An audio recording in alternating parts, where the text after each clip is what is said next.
Hello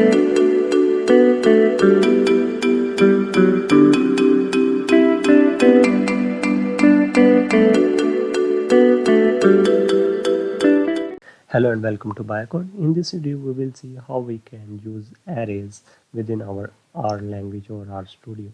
So basically, in our previous videos, how we could create multiple dimensions of our single atomic vector and single dimension atomic vector, and how we could use matrix built-in function and dim built-in function to create multiple dimension data. Matrix allowed us customization in our data that could be stored in row wise or that could be stored by column wise. But a dim function did not allow us customization and store the data in a column wise scenario rather than row wise, which is basically how bioinformatics bioinformatics analysis is done in our language.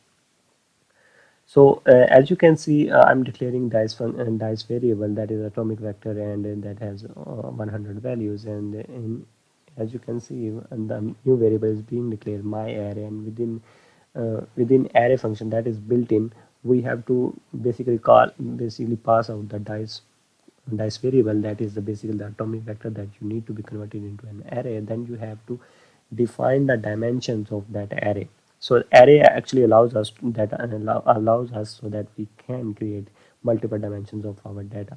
So in that same scenario as our in previous video, in